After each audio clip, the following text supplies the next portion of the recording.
Today's video is something I've been working on for a long time.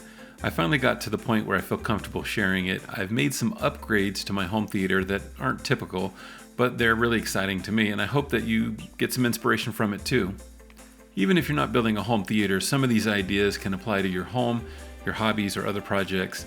And if you enjoy this type of content, I have more videos like this coming on my other YouTube channel. I'll put a link on the screen and in the description, and I encourage you to subscribe there if you like practical ideas and projects beyond just theater content.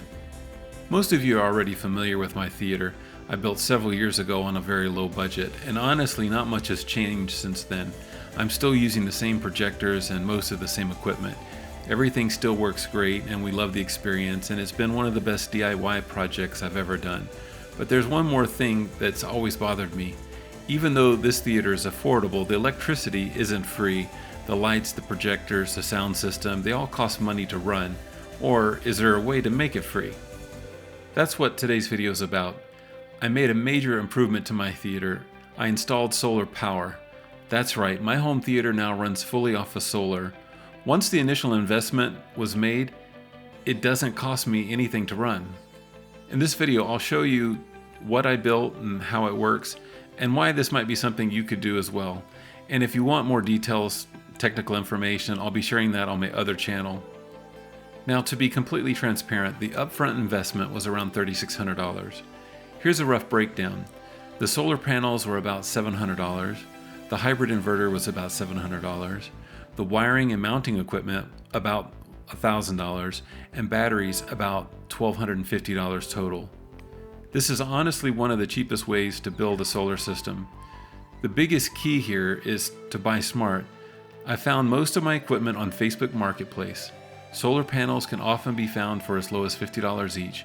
I paid around $70 per panel, and deals like that are very common on Marketplace. Prices have also dropped a lot from 2025 to 2026. So this type of system is even more affordable today. Now, I know many of you don't feel comfortable doing electrical work or installing solar yourself. That's completely understandable. The goal of this video isn't to tell you to do exactly what I did. It's to show you that solar can be simple, practical, and something that you could do. There's a lot of misinformation out there about solar. Some systems are complicated, but you don't have to start with complicated. You can grow as your knowledge grows over time. You see, if you start even with a smaller system, say a 12-volt system, you can start to learn about how to safely configure the components that make up the solar system. It really is simple. First, you have the solar panel that connects to the solar controller, and then the solar controller can be connected to batteries to keep them charged. And then you connect the batteries into an inverter that you can plug directly into. That's a beginner system. But even a beginner system is exciting when you can see that it's simple to harness the power of the sun and store it for later use, and to see an electrical device being powered from that same system. Once you have just a few of these basic concepts, you then move into an all-in-one inverter that has both the solar controller and the inverter together in one system. That takes care of everything. That's what I have. There are 12 volt, 24 volt, and 36 volt, and ones like mine are 48 volt. And there's a reason for having one and not the other. A lot of it comes down to sizing. How much are you going to be using it, powering, and how much power are you going to run through the system? This is something you start to learn as you work up from a smaller system. You start to notice that it's not more complicated, it's just more powerful components. If you want to get started, I recommend getting a small 12-volt system and connecting around 100 to 150 watt solar panel. Even if you won't be able to power all that much to begin with, you'll be able to use it in some other place as you replace it with a bigger system. Something I've learned, and is not expressed often enough, is the limitations of solar. You see, if you wanted to power my entire home with solar panels, the same size 330 watt panels, it would take me around 90 panels to replace all the power that I consume in my home. It's my opinion that most solar companies undersize the system so that you don't get sticker shock. And once you have the system installed and you're under contract, well, there's not much you can do about it then. Even if the system doesn't meet all of your power needs. But when you buy the components and install them yourself, you can put things together little by little until you have something pretty significant. To be completely honest, power from the power company or the grid is extremely cheap. Solar is not cheap up front, but over time the main benefit is backup power when you need it, and secondly, there will be savings over time. If you're interested, I'll be sharing more detailed, beginner-friendly instructions on my other channel. Now, this system doesn't just power my theater, it also powers my well pump, which means I don't have to worry about water during outages.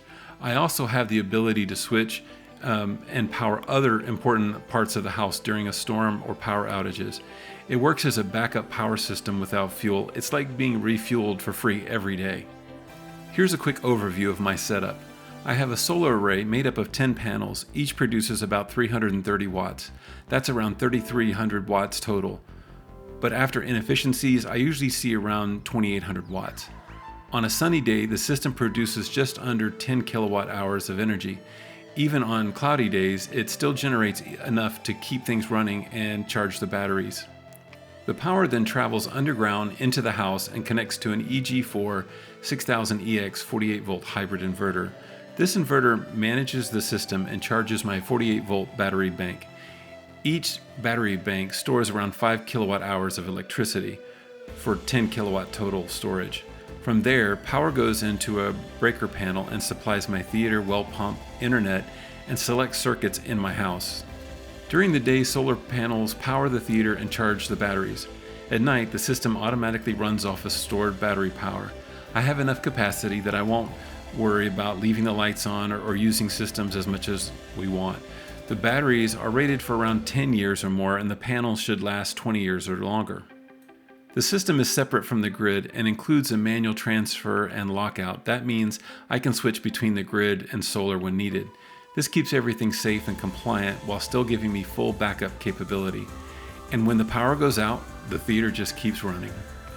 The only thing this system doesn't power now is heating and air conditioning, but because my theater is in the basement, the temperature stays around 68 degrees year-round, so it hasn't been a major concern or need.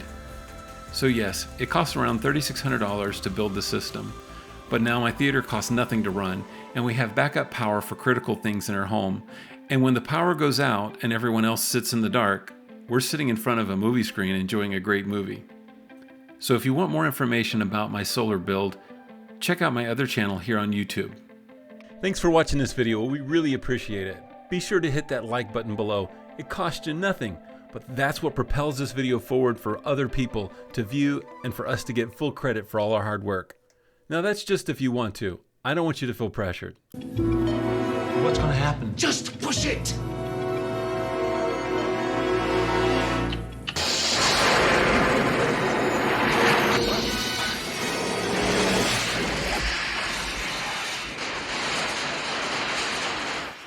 The reality is that no matter how great a video we make, you hold the key to our success.